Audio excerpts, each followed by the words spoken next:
people other than the Supreme Lord, Sri Krishna himself, comes and delivers people.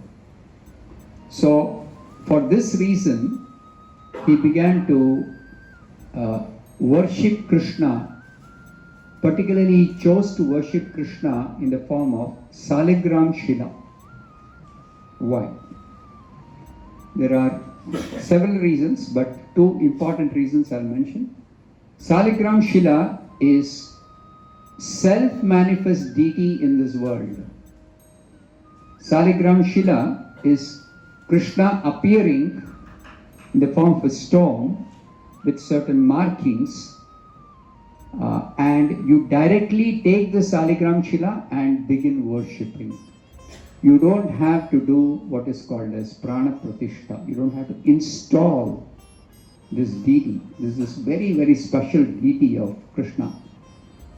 Any other deity, 8 forms and 8 different substances, we can make the deity according to Shastra. And then after making the deity according to scriptural directions, we have to install. Shalagrama Shila, no installation. Directly you take and start worshipping. So Shalagrama Shila is Sakshat Krishna. So therefore, he actually decided to worship the Shalagrama Shila. Second reason is the second reason is it is very, very, very, very easy to worship the Shalagrama Shila. Of all the deities that you can worship, all types of deity worship you can do, the easiest is to worship the Shalagrama Shila. Of course, as Krishna says, the only requirement for doing any service, devotional service or worshipping the Supreme Lord is our bhakti. But with devotion, the Shalagrama Shila is to be worshipped with 2 items. Tulsi, okay, I'll tell you a prayer which Advaita Acharya offered to Krishna. All of you repeat this prayer. Tulsi, Dada, Matrena, Jalasya, Chulakena va, Vikrinete, Swamatmanam, Bhaktebhyo, Bhaktavatsalaha. Now this verse was chanted by Advaita Acharya to worship Krishna in the form of Shalagrama Shila. Shalagrama Shila is very easy to please by just offering 2 items. Tulsi Dalamatrena. Just 1 leaf of tulsi. 1 leaf of tulsi. As Krishna says in Bhagavad Gita, Patram, Pushpam, Phalam, Toyam, Yome, Bhaktya Prayachati. One can offer Krishna with devotion either a leaf or a flower or one fruit or a little water. So these 2 items, Patram and Toyam, are particularly mentioned in this prayer to Krishna. Tulsi Dalamatrena, particularly tulsi leaf, and Jalasya Chulakena va, 1 palm full of water. 1 palm full of water. Of course, the water should be Ganga Jal, but you can invoke Ganga just by chanting the name of Ganga. Okay?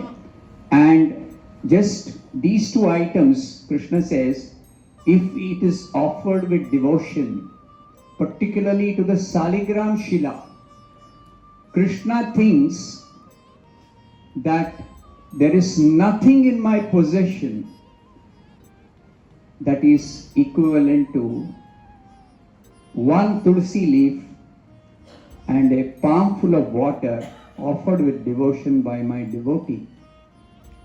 So how can Krishna reciprocate?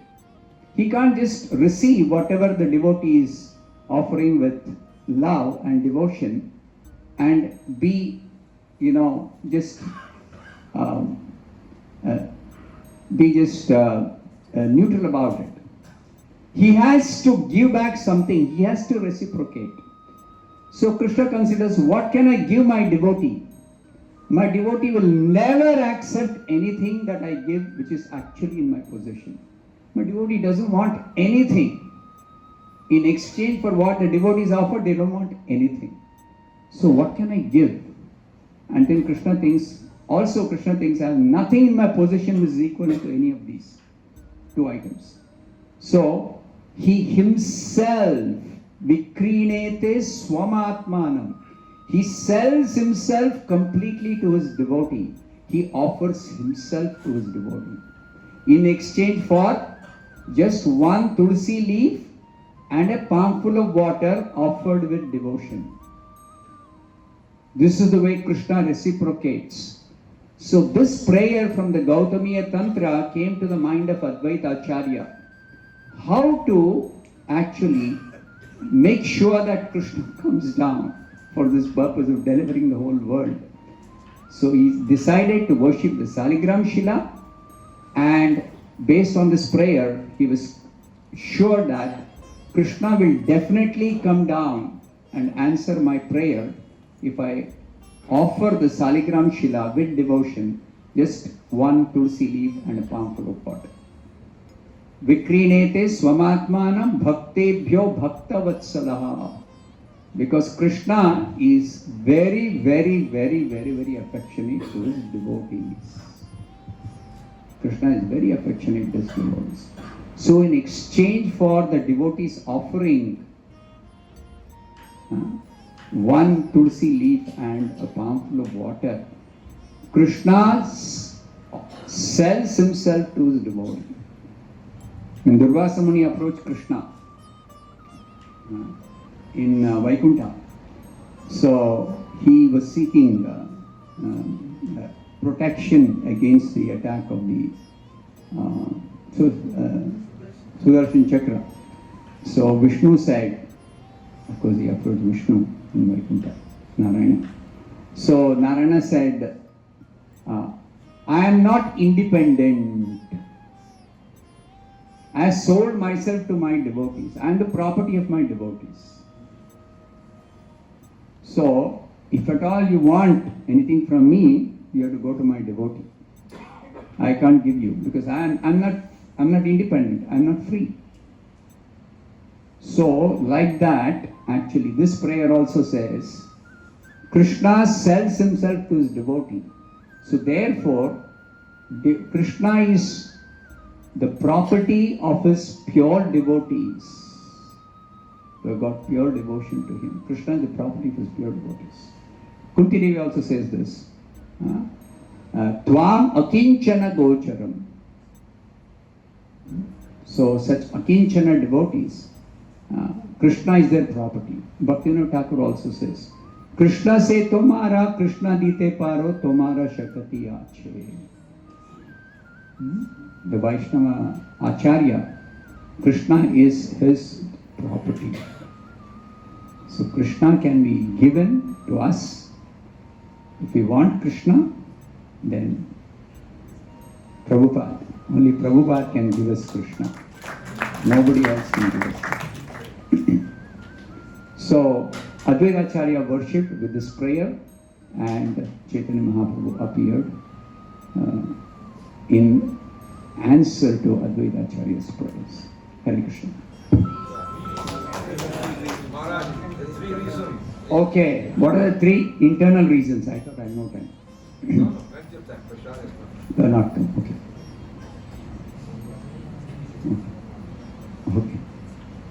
Little more time for Prasaram to arrive, so I can complete telling what are the three internal reasons. Okay, anybody? Three internal reasons?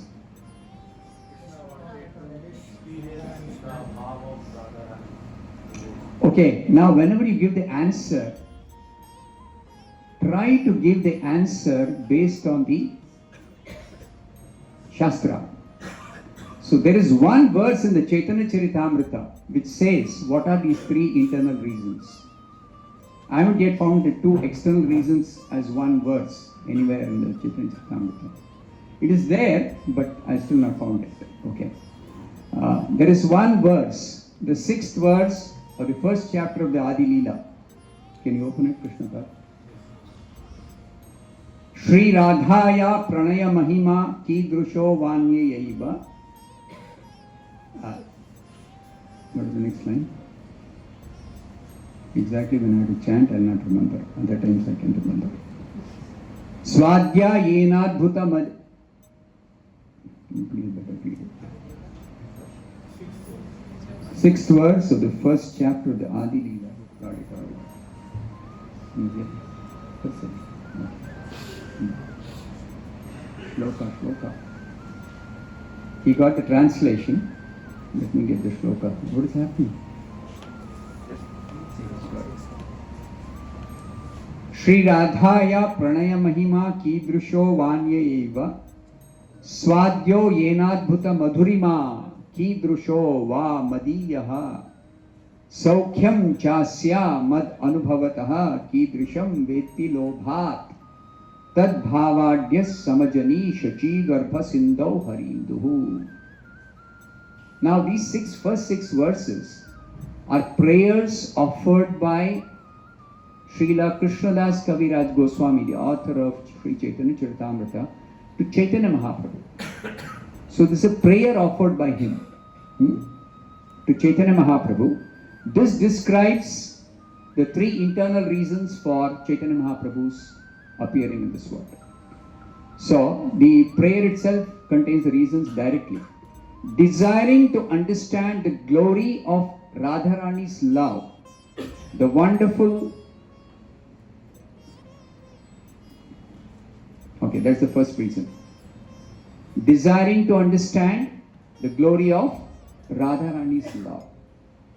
Now, what is special about Radharani's love that even Krishna is so attracted by it and he desires to understand what is the kind of love that Radharani has for me? What is the significance of this?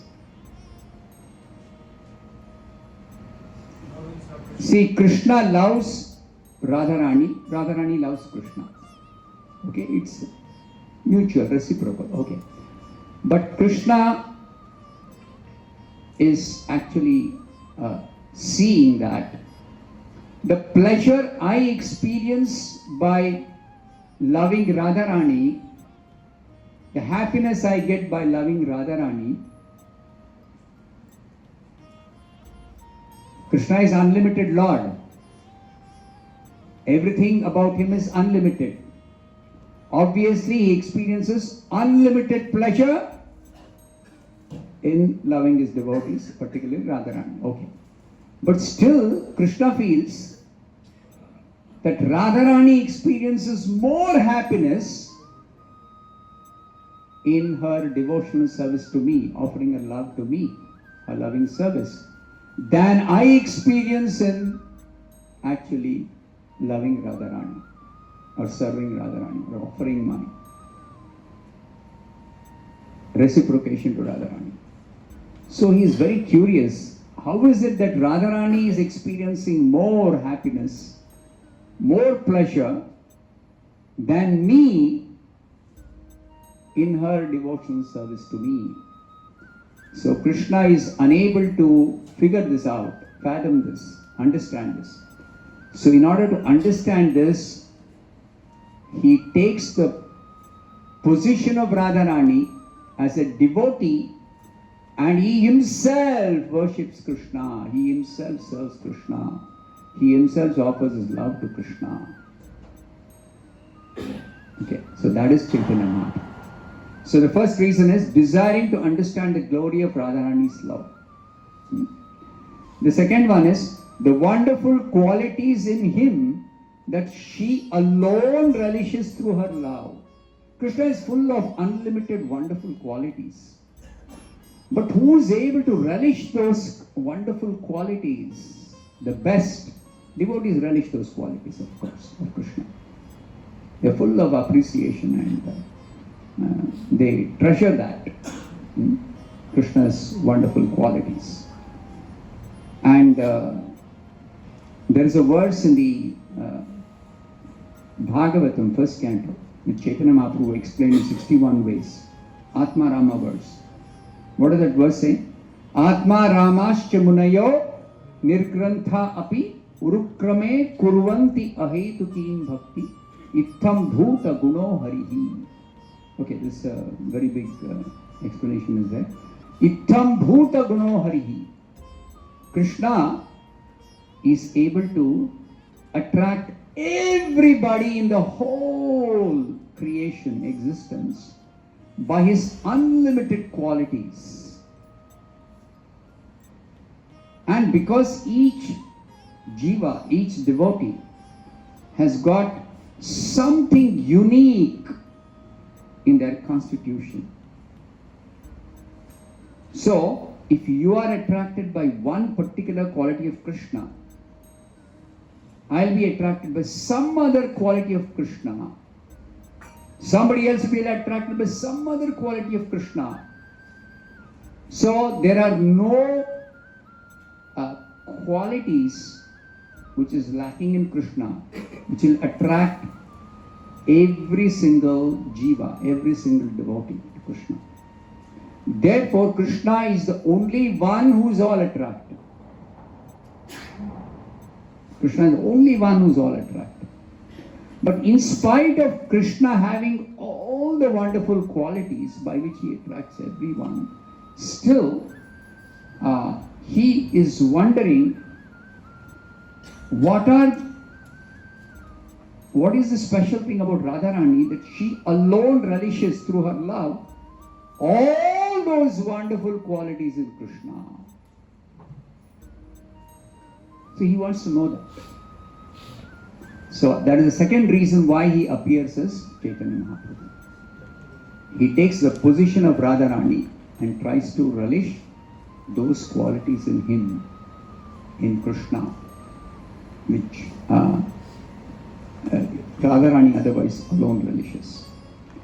And the third one is the happiness she feels when she realizes the sweetness of his love.